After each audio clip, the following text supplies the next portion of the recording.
Lumayan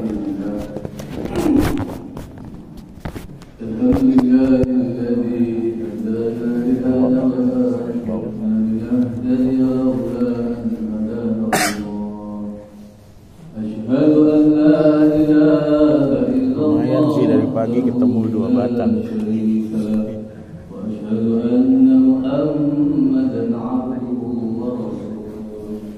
Allahumma shalli ala sayyidina Muhammad wa ala ali sayyidina Muhammad al-fatih lima ughliq al-khatim lima sabaq nasir al-haqqi bil haqqi wal hadi ila siratikal mustaqim wa ala alihi haqqa qadrihi wa miqdarihi al-azim.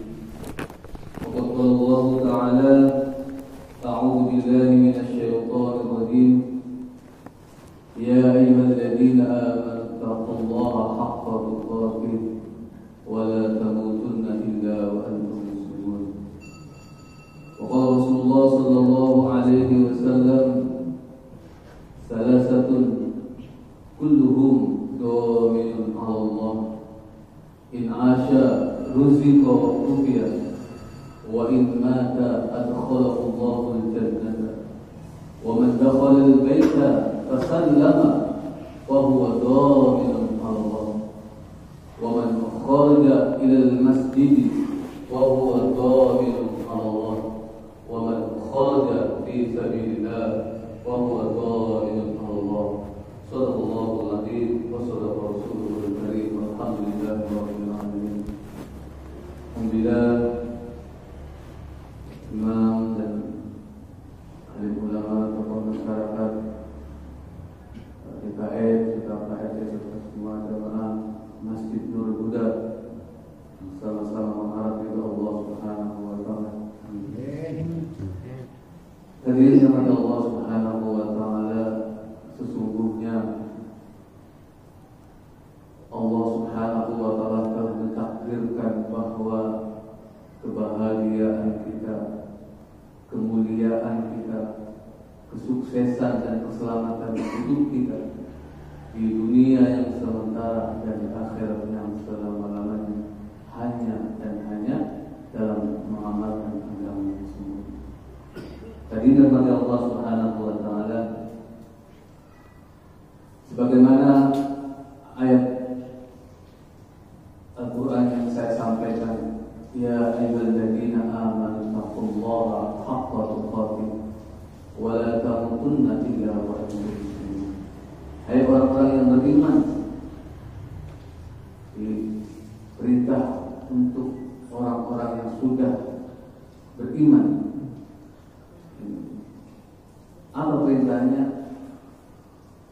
Ittaqullaha haqqa tuqatih. Hendaklah usahalah dalam ketakwaan kepada Allah Subhanahu wa taala sampai sebenar-benarnya wujud dalam kehidupan kita. Haqqul. Bagaimana ketakwaan ini wujud dalam kehidupan kita? Ini yang diperintahkan Allah Subhanahu wa taala untuk orang yang merasa dirinya sudah beriman. Bagaimana hari-hari kita mengusahakan agar diri kita ini takut kepada Allah dalam kehidupan kita selama kita hidup.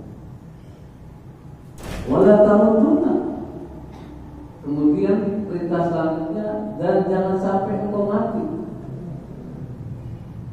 Ketika ajal menjemput kita, ini jangan sampai illa wa antum muslimun, kecuali engkau dalam keadaan muslim. Artinya sudah menyerahkan diri kepada Allah Subhanahu wa taala. Jadi kalau kita alhamdulillah Allah sudah memberikan nikmat iman kepada kita, maka bagaimana kita mengamalkan perintah selanjutnya, yaitu kita mengusahakan ketakwaan ini wujud dalam kehidupan kita sampai ajal menjemput kita sudah menyerahkan diri kepada Allah Subhanahu wa taala. Artinya jangan sampai ketika ajal menjemput kita masih ada pengakuan-pengakuan dalam diri kita. Jangan sampai kita merasa masih mengaku, karena kita la ilaha illallah, la ma'bud illallah, la maqsud illallah. Makhluk tidak bisa memberikan manfaat mudarat yang bisa memanfaatkan Allah. Dan ini yang harus kita serahkan, ini yang harus kita keluarkan dalam keyakinan kita, dalam hati sanubari kita, bahwasanya tidak ada selain Allah. Kalau ada pengakuan-pengakuan di dalam hati kita, dalam diri kita, oh ini karena saya, oh ini punya saya, oh ini karena saya yang sudah, berarti masih mengaku. Ketika ajal menjemput masih ada pengakuan ini, berarti kita tidak akan sampai ke Allah. Karena perintahnya wala tamutunna illa wa antum muslimun, dan jangan sampai engkau mati kecuali engkau muslimun, menyerahkan diri. Artinya sudah tidak ada, sudah berserah, tidak ada pengakuan dalam diri. Maka inilah firman Allah Subhanahu wa taala, kita mengusahakan. Apa usahanya? Mengeluarkan dalam hati kita ini makhluk, kebendaan, materi-materi ataupun selain Allah kita harus keluarkan. Dan kita tanamkan dalam hati kita hanya Allah saja. Caranya apa? Yang belajar, pernah sering kita mendengar bahasa orang Jawa bilang mati sejone urip. Jadi mati sebelum kita mati. Matilah sebelum kita mati yang sebenarnya. Matikan diri sebelum ajal menjemput. Artinya bahwasanya kita tidak bisa apa-apa, la haula wala quwata illa billah. Kita tidak bisa melihat, mata kita tidak bisa melihat. Ada orang punya mata melihat bapaknya, tapi Allah tidak beri penglihatan. Ada daun telinganya, tapi ketika Allah tidak memberikan pendengaran kepada alat telinga, tidak bisa mendengar. Ada lidahnya, ada lisan, ada mulutnya, tapi ketika Allah tidak beri lisan itu berbicara, maka tidak bisa berbicara. Ada otaknya, tapi ketika Allah cabut akalnya, pikirannya, maka tidak bisa berbicara. Inilah, kita tidak bisa apa-apa. Misalnya kita akan dipisahkan oleh Allah, tahunya kita akan diberitahu oleh Allah, kuasanya kita akan diberi kekuatan oleh Allah. La ilaha illallah. Maka usahanya adalah bagaimana kita harus, ini adalah sebuah keterampilan, usaha untuk menanamkan keyakinan dalam hati, dalam diri, adalah sebuah keterampilan yang mana yang harus dilatih. Sebagaimana keterampilan yang ada dalam kehidupan kita, tidak mungkin kalau tidak dilatih. Contoh keterampilan apa? Bahasa. Ketika kita mau pergi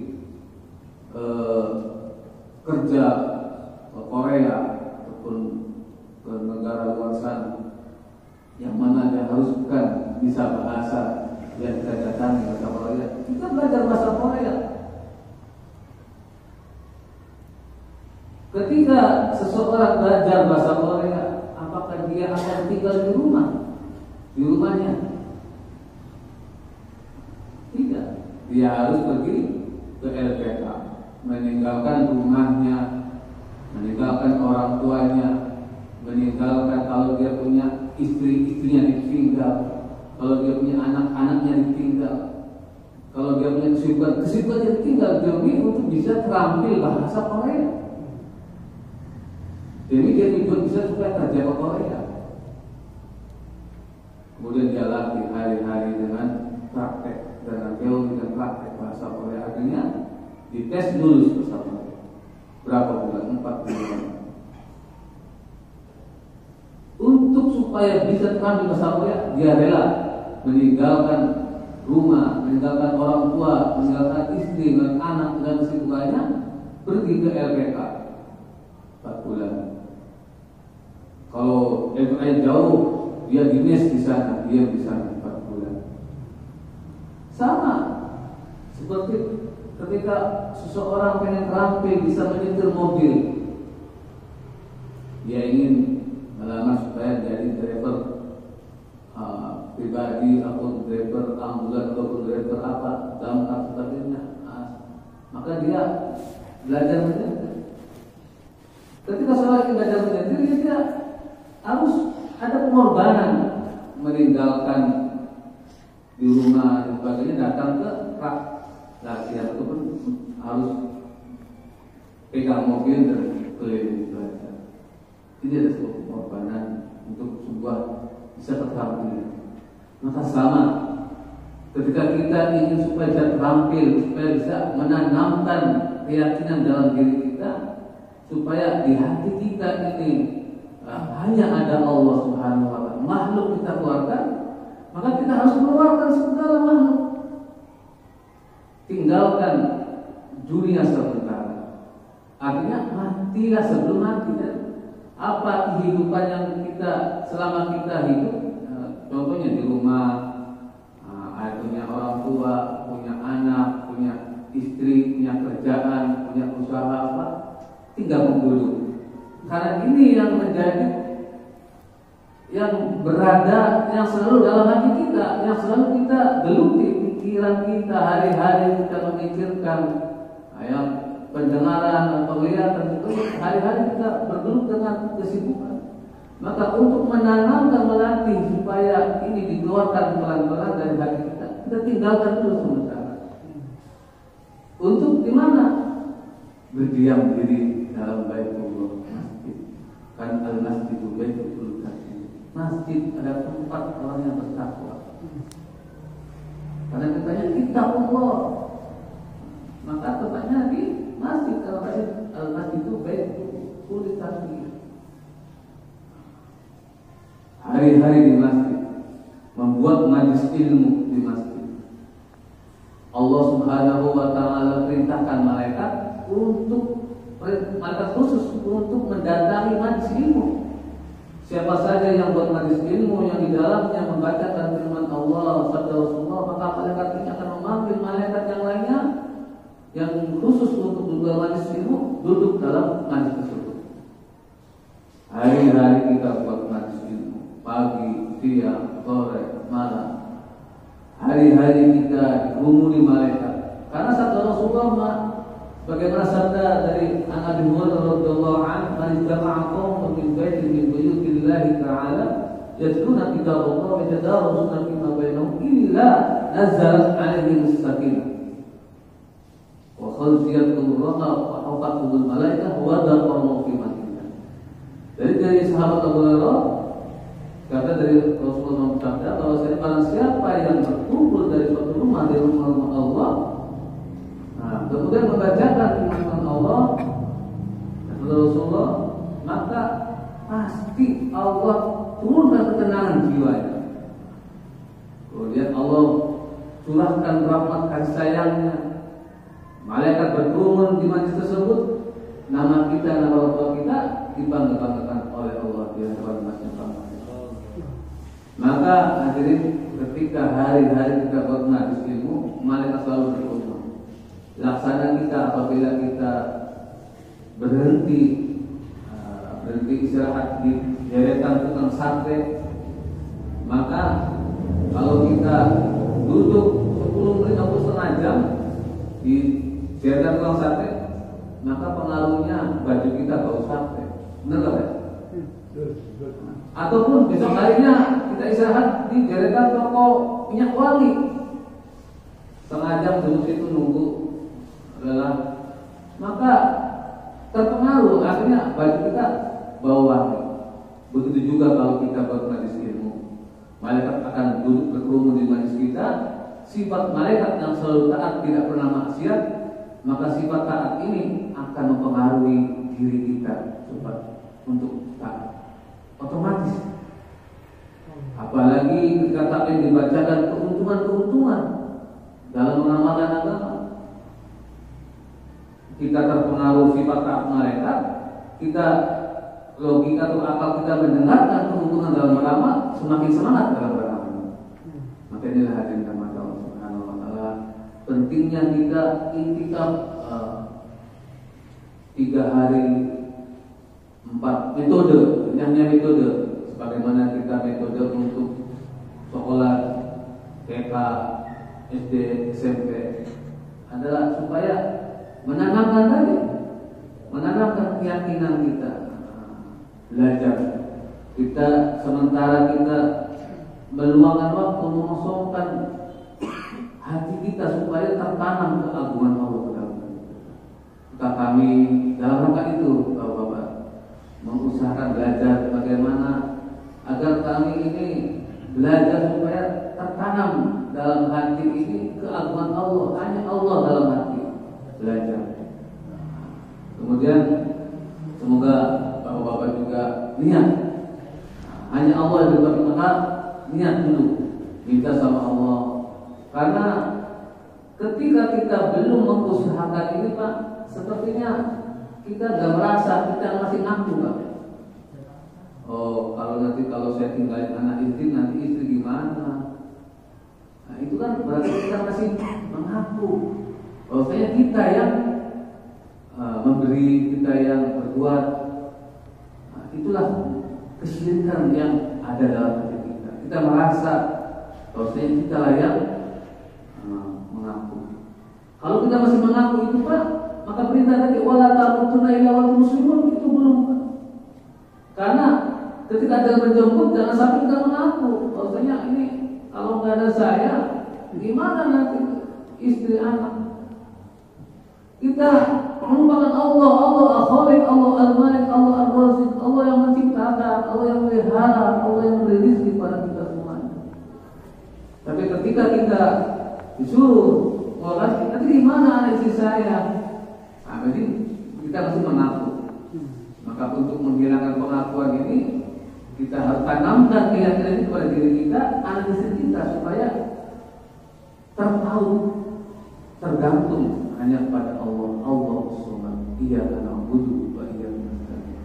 Dari nama Allah Subhanahu wa taala, alhamdulillah kami juga bagaimana sabda Nabi yang saya bacakan, salah satu kulluhum dominum Allah. Ada 3 kerja yang mana kerja ini dijamin oleh Allah Subhanahu wa taala. Apa jaminannya, Pak? In asya, jika kita masih hidup dalam mengerjakan kerja ini, ruziko mutia, dirizki dan dicukupi. Ini janji Allah. Jadi qudratullah itu bersama janji Allah. Janji Allah bersama amal. Amalnya apa? Barang siapa man dakhala al-baita fasallama wa huwa dhamin. Jadi barang siapa yang masuk rumah fasallama. Jadi fasallama ini memberikan keselamatan, bukan mengucapkan salam. Kalau salam kasus salam baiklah. Jadi lamnya panjang, kualitas di pasal lama. Artinya memberikan keselamatan kepada ahli rumah. Artinya apa? Dari hadis ini, ketika kita sudah membentuk rumah tangga, ketika kita sudah memasuki rumah tangga kita, maka bagaimana rumah tangga ini supaya selamat? Berilah keselamatan. Sebagaimana perintah Allah, ya ayyuhalladzina amanu qu anfusakum wa ahlikum nar. Hai orang beriman, jagalah dirimu dan ahli keluargamu dari api neraka. Kita sebagai ar-rijal qawwamuna 'ala nisa. Laki-laki ini pemimpin bagi seorang wanita. Kita bertanggung jawab. Tanggung jawabnya apa? Kita sebagai manusia, kita dikatakan manusia itu ada dua unsur, jasmani dan ruhani, jasad dan ruh. Tapi kalau berpisah bukan lagi manusia. Kalau jasad sendiri, ruhnya sudah pisah, maka namanya jenazah ataupun mayit. Kalau ruhnya sendiri namanya arwah. Jadi kita bersatu ruh jasad, maka manusia. Maka manusia ini punya kebutuhan untuk jasad dan kebutuhan untuk rohani. Maka ketika kita sudah memasuki rumah tangga, maka diperintahkan untuk menafkahi jasmani dan rohani diri kita dan anak istri kita. Jasad kita dari tanah, kebutuhannya dari tanah, sandang, pangan, papan, kendaraan dari tanah semuanya, Pak. Dan ini hanya kebutuhan di dunia. Jasadnya minha khalaqnakum wa minha nukhrijukum. Jadi dari tanah atau dari tanah. Dan di dunia ini alat tukar dunia sudah mendunia hanya dengan uang. Maka ketika kita memenuhi kebutuhan jasad, maka kita mencari uang ya Pak ya, untuk memenuhi nafkah anak istri kita, jasad anak istri kita Pak. Maka kita kerja apapun ikhtiar kita sebagai ikhtiar perintah Allah untuk menafkahi jasad anak istri kita. Jangan sampai kelaparan. Maka kita ada yang menggrek, ada yang karyawan, ada yang menjadi pejabat, ada yang dagang, sebagainya untuk mendapatkan uang yang mana uang itu ditukarkan dengan sandang, pangan, papan, kendaraan. Orang Jakarta berangkat pagi pulang malam karena macet. Demi untuk istri yang dicintai, anak buah hatinya. Makanya Pak, tapi jangan sampai melupakan rohani anak istri kita. Karena perintahnya ku ampusaku wa alimun nar, jagalah dirimu dan ahli keluargamu. Kita sudah capek-capek mencari uang untuk anak istri, tapi kita lupa menafkahi rohani anak istri. Maka ketika di akhirat, ketika anak istri naudzubillah Pak, kalau anak istri kita masuk neraka, nuntut Pak. Anak istri kita kalau masuk neraka nuntut kita, sebagaimana nuntutnya anak istri kita ketika di dunia. Pak, uang dapur, Pak, jajan anak, sama. Ketika naudzubillah anak istri kita disiksa neraka karena perintahnya jagalah dirimu ayomu dari api neraka, jangan sampai anak istri kita masuk neraka. Kenapa masuk neraka? Ya karena nuntut. Maka rumah kita tiap hari didatangi malaikat Pak. Karena janji Allah menugaskan malaikat khusus untuk mendatangi sebuah majelis ilmu. Maka malaikat berkerumun datang ke rumah kita sehingga ahli penduduk langit melihat kita bercahaya Pak. Seperti kita melihat bintang di langit bercahaya. Karena rumah kita dibacakan nur kalamullah, nur sabda Rasulullah. Sehingga pengaruh sifat malaikat yang hari-hari datang ke rumah kita karena kita bermajelis ilmu akan mempengaruhi diri kita, anak istri kita mudah taat. Tanpa kita suruh lagi Pak, tanpa kita perintahkan anak untuk sholat untuk apa, taat dengan sendirinya insya Allah. Karena apa? Karena kita pengaruh dengan hari-hari malaikat datang ke majelis rumah, majelis ilmu yang kita hidupkan di rumah. Maka inilah kita bagaimana kita hidupkan rumah-rumah kita Pak. Karena ini kewajiban kita. Thalabul ilmi fardhatun 'ala kulli muslimin wa muslimatin. Utlubul ilma minal mahdi ila lahdi. Ini kewajiban kita untuk karena nafkah rohani kita. Dan kita sebagai pemimpin, rijal qawwamuna bertanggung jawab. Kalau seandainya kalau kita sudah membuat majelis ilmu di rumah kita, naudzubillah anak istri kita masuk neraka, kemudian nuntut, kemudian Allah menanyakan kita menjawab, ya Allah, saya hari-hari di rumah dan istri saya bacakan firman-Mu, saya bacakan sabda Nabi-Mu. Kita sudah tertunaikan, kita bisa menjawab tuntutannya. Tapi kalau kita tidak buat majelis ilmu di rumah kita tidak bisa menjawab. Akhirnya kita tidak selamat.